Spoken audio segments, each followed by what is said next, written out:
ఈ వీడియోలో AP reorganisation act section 1 గురించి తెలుసుకుందామండి. ఆ సెక్షన్ 1 ఏంటో చూసి దాని మీద వచ్చిన క్వశ్చన్స్ కూడా ప్రీవియస్ ఇయర్స్ ఏపీపీఎస్సి క్వశ్చన్ పేపర్స్లో వచ్చిన క్వశ్చన్స్ కూడా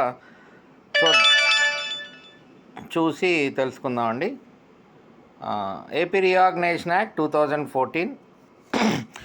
The AP Reorganization Act of Parliament received the assent of the President on the 1st March 2014 అనమాట. మనకి మన ఏపీ రీఆర్గనైజేషన్ యాక్ట్ అనేది 18th ఫిబ్రవరి రోజున లోక్సభలో పాస్ అయింది. 18th ఫిబ్రవరి లోక్సభ, తర్వాత 20th ఫిబ్రవరి లో రాజ్యసభలో పాస్ అయింది. ఇదంతా నేను మనకి ఏపీ హిస్టరీ 2014 వరకు ఉంటుంది సిలబస్. 2014 మార్చ్ 1 అంటే జూన్ 2 వరకు ఏపీ రీఆర్గనైజేషన్ యాక్ట్ వచ్చే వరకు మనకి ఏపీ హిస్టరీ నేను డీల్ చేశాను. సో ఈ డీటెయిల్స్ అన్నీ అప్పుడు జరిగిన సందర్భాలు, అంటే మన రీఆర్గనైజేషన్ యాక్ట్లో జరిగిన సందర్భాలన్నీ మనకి హిస్టరీలో కవర్ అవుతాయి. సో ఇక్కడ ఏంటంటే చిన్నగా మీకు బ్రీఫ్ ఇంట్రడక్షన్ ఇస్తున్నా. 18th February, these dates are important, లోక్సభలో పాస్ అయింది. 20th ఫిబ్రవరి రోజున రాజ్యసభలో పాస్ అయింది. మనకి పాలిటీలో తెలుసు కాబట్టి వన్స్ ఫస్ట్ లోక్సభలో పాస్ అయ్యి తర్వాత రాజ్యసభలో పాస్ అయ్యి 2 హౌసుల్లో పాస్ అయిన తర్వాత ప్రెసిడెంట్ అసెంట్కి వెళ్తుంది. ప్రెసిడెంట్ అసెంట్ ఇచ్చింది ఎప్పుడంటే 1 మార్చ్ 2014 ఇచ్చారు. ఇంకా అక్కడి నుంచి మనకు ఆల్రెడీ చీఫ్ మినిస్టర్ గారు రిజైన్ చేయడం, దాంతో ఎవరు గవర్నమెంట్ ఫామ్ చేయకపోవడం, 1 మార్చ్ 2014 నుంచి మనకి ప్రెసిడెంట్ రూల్ స్టార్ట్ అయింది. అక్కడి నుంచి జూన్ 2 వరకు ప్రెసిడెంట్ రూల్ ఉందన్నమాట. తర్వాత ఎలక్షన్లు ఎట్సెట్రా, మన తెలుగుదేశం గవర్నమెంట్ ఫామ్ అవడం, అవన్నీ ఇంకా తర్వాత విషయాలు. సో ఇది 1 మార్చ్ 2014 ప్రెసిడెంట్ గారు అసెంట్ రిసీవ్ అయింది. తర్వాత మనకి గెజెట్లో ఇలా ఉంటుంది అనమాట, be it enacted by parliament. అంటే పార్లమెంట్ అంటే మీకు పాలిటీలో if you know, parliament consists of president and both houses of parliament. So parliament enact చేసినట్టు in the 65th year of the republic of India as follows. So అక్కడి నుంచి మనకి act ఇలాగ ఉంటుంది అనమాట. సో పార్ట్ 1లో 2 సెక్షన్లు ఉంటాయి. పార్ట్ 1లో 2 సెక్షన్స్. అందులో దిస్ ఈజ్ సెక్షన్ 1. ఏముండదు, షార్ట్ టైటిల్ అని ఉంటుంది అంతే. షార్ట్ టైటిల్ అని ఉంటుంది. This act may be called the Andhra Pradesh reorganisation act 2014 అంటారు అనమాట. అంటే మనకి 2000లో 3 స్టేట్లు డివైడ్ చేశారు. ఉత్తరప్రదేశ్ నుంచి ఉత్తరాఖండ్ డివైడ్ అయింది, బీహార్ నుంచి జార్ఖండ్ డివైడ్ అయింది, మధ్యప్రదేశ్ నుంచి ఛత్తీస్గఢ్ డివైడ్ అయింది. సో అవి వాటి యొక్క స్టేట్ రీఆర్గనైజేషన్ యాక్ట్ అని చెప్పి 2000లో అలా ఉంటుంది వాళ్ళకి. ఇప్పుడు మనది ఏపీ రీఆర్గనైజేషన్ యాక్ట్ 2014. సో దాని మీద ఈ పర్టిక్యులర్ సెక్షన్ మీద నేను చెప్పిన విషయాల మీద కొన్ని క్వశ్చన్స్ వచ్చినాయి మనకి. Previous year APPSC general studies పేపర్స్లో వచ్చిన క్వశ్చన్స్ అనమాట ఇవి. సివిల్ అసిస్టెంట్ సర్జన్ అని చెప్పి 2017లో జరిగిందండి. అందులో on which date AP reorganisation act was notified అని అడిగారు. సో నోటిఫై చేసింది 1st మార్చ్ 2014 అనమాట. అలాగే నెక్స్ట్ క్వశ్చన్ 2017లో హాస్టల్ వెల్ఫేర్ ఆఫీసర్ ఎగ్జామ్లో అడిగారు. ఇక్కడ was passed by the parliament in అని చెప్పి మంత్ అడిగారు. సో ఇక్కడ మంత్ అడిగేసరికి ఏమవుతుందంటే, we don't consider passing in Lok Sabha and Rajya Sabha.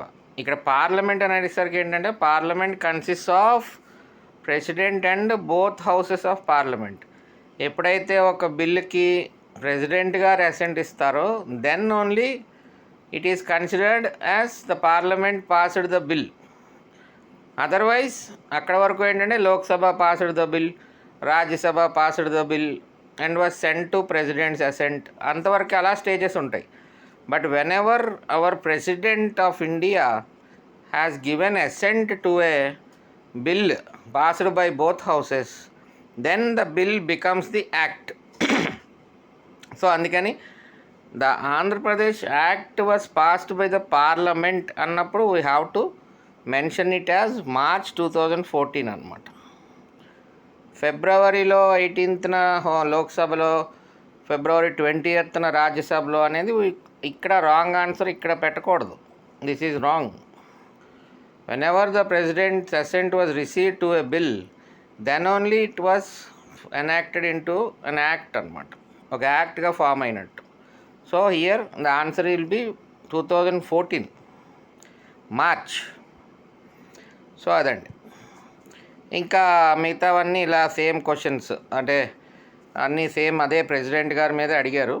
2017లో మళ్ళీ డెప్యూటీ సర్వేయర్ అన్న ఎగ్జామ్లో they asked the when on what date president granted assent to the AP reorganisation act, 1 March 2014. మళ్ళీ అలాగే బైఫర్కేషన్, ఇదేమో 2020లో జరిగిన ఎగ్జామ్, డెప్యూటీ ఇన్స్పెక్టర్ ఆఫ్ సర్వేలో 2020లో జరిగింది. ఇక్కడ కూడా డేట్ అడిగారు. The bifurcation of Andhra Pradesh received the president assigned on 1 March 2014. అలాగే ఇంకో క్వశ్చను, ఇంకో 2 క్వశ్చన్లు కూడా సేమ్ డేటేనండి.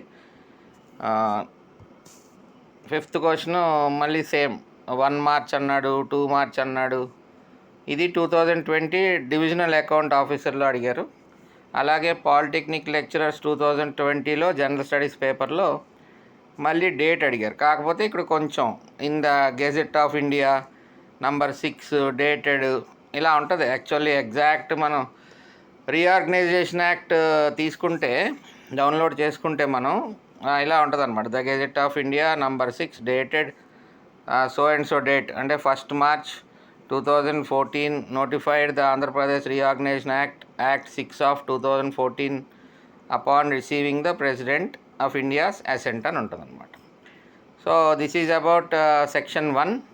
అంటే సెక్షన్ 1 సెక్షన్ 2 కలిపి చేద్దాం అనుకున్నాను, కానీ సెక్షన్ 2లో మనకి డెఫినేషన్స్ ఉంటాయి. ఆ డెఫినేషన్స్ మీద కూడా క్వశ్చన్స్ కొంచెం ఒక 10 క్వశ్చన్ల దాకా అడగడం జరిగింది సెక్షన్ 2 మీద. సో లెందీ అయిపోద్దని చెప్పి I'm cutting short here. So next video will be about section 2. Section 2లో వీ హ్యావ్ 14 క్వశ్చన్స్. అందులో మనకి